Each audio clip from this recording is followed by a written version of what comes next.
no one anything except to love one another, for the one who loves another has fulfilled the law. Please be seated.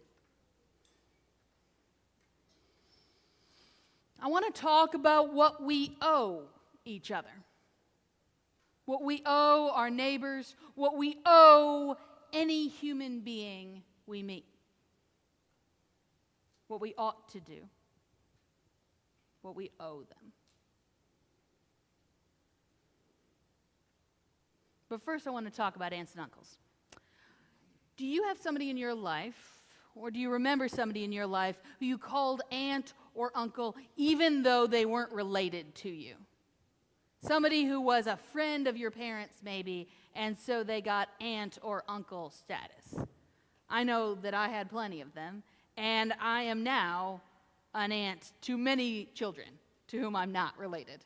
And it is a wonderful, wonderful relationship.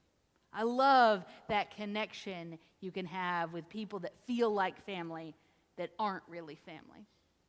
And one of my aunts and uncle pairs that weren't related to me when I was really little were Aunt Peg and Uncle Ken. Aunt Peg and Uncle Ken had like a lodge in the woods. And one weekend, my family was invited to go and stay with them. It was very exciting. All I remember, and this is the reason I call it a lodge, is there was a moose head over the fireplace. For a little kid, a moose head over the fireplace is pure luxury. It was amazing. And they also had a wall full of bookshelves, which is almost as luxurious for a little kid as a moose head, especially if the little kid loves to read. And I did. And so we spent this weekend with my Aunt Peg and Uncle Ken, and I saw the moose head, and I was allowed to read any of the books I'd like to. And I chose one off the shelf. I chose a book that had a picture of a girl in a fur coat with a dog sled and some huskies on the cover. It must have been about Alaska. I don't remember a thing about it other than the girl on the cover and her huskies. That's the book I chose off the shelf and took up to my room and was reading that weekend. And I didn't finish it. I didn't finish it that weekend, and so I put it in my bag, and I thought, oh, I'll finish it this week, and I'll give it to my dad, and he'll give it to Uncle Ken at work. Made total sense. It was a great plan, if I had ever finished the book, because I didn't finish it that week, or that month, or that year. I kept that book on my shelf for years as a little kid, and I dared not open it because it started staring at me. And that little girl with the fur coat and the huskies, they were staring at me saying, "You don't own us. We belong to Aunt Peg and Uncle Ken." So I was scared of the book. I wouldn't finish it, and it stared at me from my bookshelf. And like little kids do, I didn't tell anybody. I didn't fess up. I just had it in my head that I owed this book to Aunt Peg and Uncle Ken, that I ought to give it back, that I was obligated to return this borrowed item, that there was a transaction in our relationship that I had fallen down on and something was incomplete. You know how that feels. And so I finally fessed up to my mom, and I really think it was a couple years later. And I took her the book, and I explained what had happened, and she was very calm. And she put me and the book in the car and drove me to Aunt Peg's house.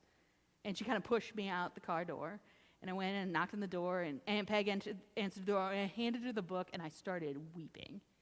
And I explained that I had meant to finish it, and I'd meant to give it back, but it had been a long time. And my Aunt Peg wrapped me in her arms. And she gave me one of those hugs where you kind of shake somebody back and forth, you know? "Oh, I love you so much."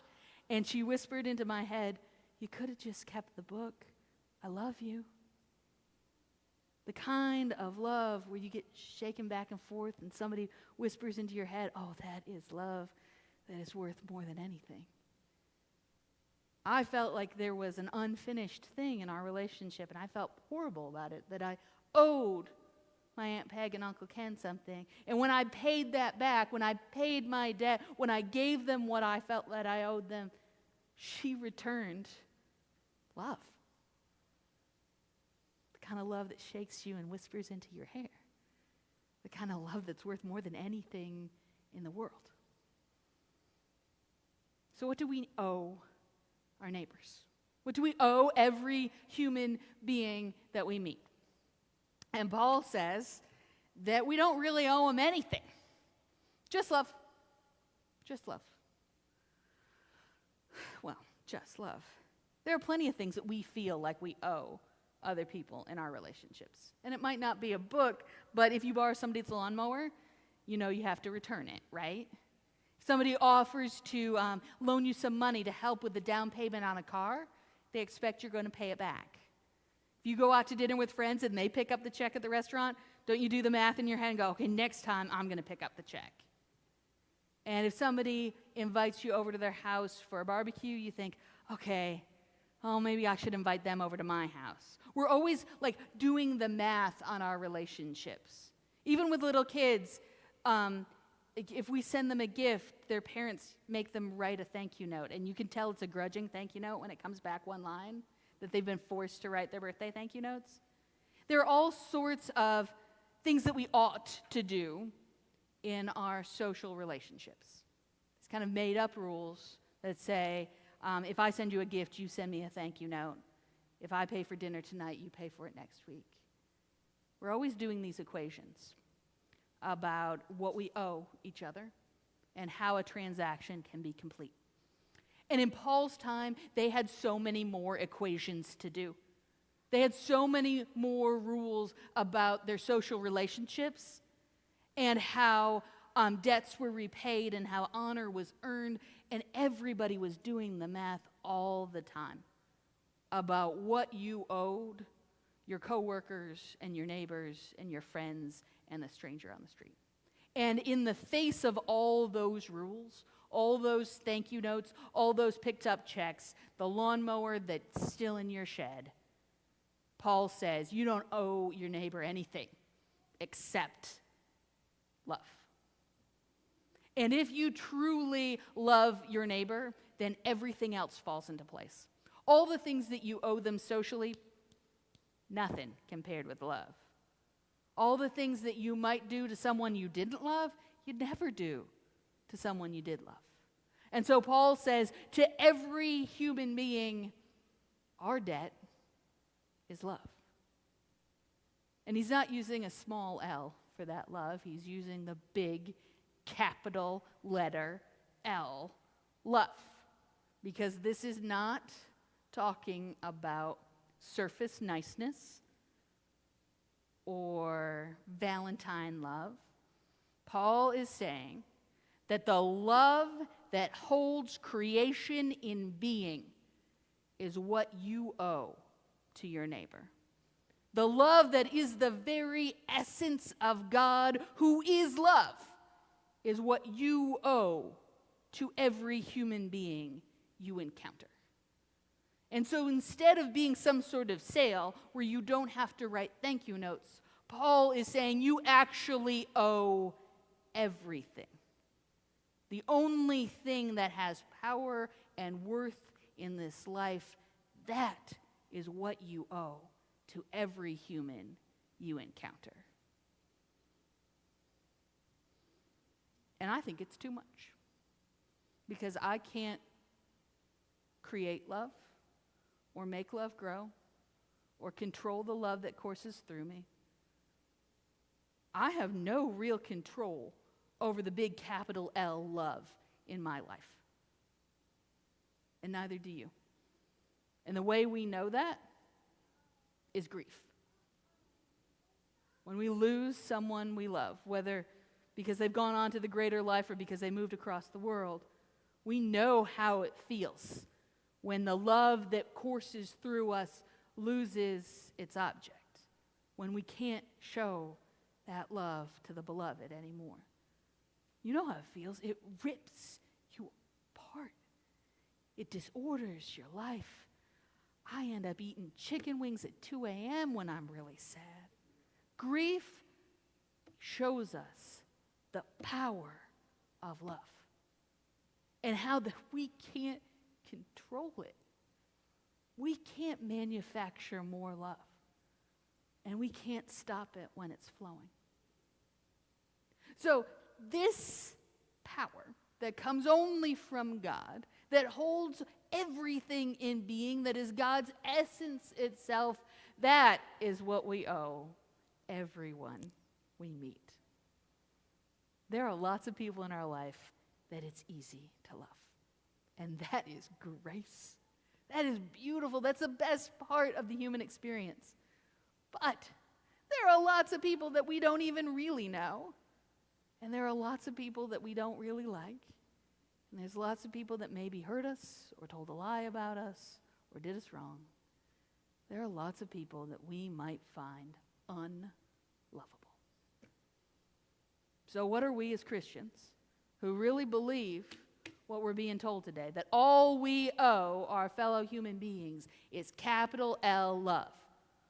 What are we as Christians supposed to do when we owe that and there's no way we can make any more love in our hearts? Well, to get to it, I'm going to have to make another confession. I already confessed about the book thing. I'm going to have to confess about another bad incident in my life where I'm not proud of how I was thinking or how I was acting. And I'd made some mistakes leading up to this incident. And the biggest mistake is I had agreed to go on a trip with a friend that was going to leave the country and last week after week. This was a mistake because after week 1, I realized I never wanted to be friends with this person again. Everything she was doing was on my last nerve. I had gotten to the point where I couldn't stand how she breathed because it sounded like fingernails on a chalkboard. I couldn't stand how she treated other people. I couldn't stand anything about this other human being that a week before I was friends with. And I was in another country. And I laid in bed and I said, this is a crisis point. Because if this goes on one more day, I'm going to act unkindly to this person. I'm going to say something that I regret. I am going to act out of my frustration. And I don't like doing that. And I don't like feeling unkind. And I don't like feeling judgmental. And I couldn't stop just going through in my head everything she was doing that was driving me up the wall. So I had kind of an emergency situation. This is when you spiritually try everything you can to be the person you want to be. And so I laid in bed, tucked into my mosquito net, which was the only thing that was separating me from her because our beds were like 6 inches away from each other and she was snoring. And while she snored, I laid there. And I tried to gather up all the extra love I had in my life. And I didn't come up with this myself. I stole it from a kid's book. This is, spoilers, how the bad guy in A Wrinkle in Time is defeated by somebody gathering up all the extra love in her life. So that's what I did. I laid in this bed and I tried to gather all the extra love. I love my parents. I love them more than I could ever express to them. So I had some extra love for my folks. And I love my sister and my brother more than I could ever express. So I had some extra love for them. And my extended family and my friends and my husband and my dog. And then I got to the part of my heart where the grief sits and all that love that wants to go to the people that I can't see anymore. And I had lots of that to give, so I put that in. And I imagined it, like I was trying to physically imagine it. And it was like a big blob of good love. Everything extra I had. All the people in my life that it's easy to love. That I just look at them and I'm filled with the love that holds the universe in being. And I gathered it all together, squished it up. Finally, I got to the end of my list of everybody I could think that it was easy to love. And I said, God, take this and give it to her. And I lay there in bed, and I imagined that God was just taking that big blob of love and just putting it on her. And counting up all your extra love is more effective than counting sheep or counting your blessings. Because I fell immediately asleep. I slept that night, and I woke up the next morning, and a miracle occurred. And it's one of the miracles, like, I haven't experienced a ton of miracles in my life, but this is one of them. It was a miracle. I woke up the next morning, and nothing about her had changed. Not a thing about her had changed. She breathed the same way. She was making the same jokes every day. Everything about her was exactly the same. And everything about me was different. The miracle was I woke up changed. Nothing about her annoyed me. Nothing got on my nerves. I was able to look at her and smile and love her. Not because she was being lovable, but because I've got extra love. And the real miracle wasn't the change in me. The real miracle was that moment I had just as much love in my life coursing through me, available for me to use, as I had when I gave her all of my extra love. God had filled me back up. There was not an ounce less love, and I bet there was plenty more than when I had given her every bit of my extra love. And when Paul tells us that we need to put on the armor of light, that we need to put on Jesus Christ, and he's using clothing language, like we're putting on a big cozy bathrobe or putting on a cloak. When we put on the armor of light, when we put on Jesus Christ, my friends, I think that's what we do when we give away our extra love. That we're clothing ourselves in all the love that God gives us. And when you clothe yourself in every last bit of love in your life, you are able to encounter every human being and love them. Love them in the way that you owe them love. Love them in the way that you ought to. Love them as yourself. This is pure grace. You and I can't create love. We can't make more of it, and we really don't have much control over it at all. But we can use it, and we can give it away. And when we do that, we start to look like Jesus, like we're wearing his clothes. We start to look more and more like our God, who is love. And that is good news.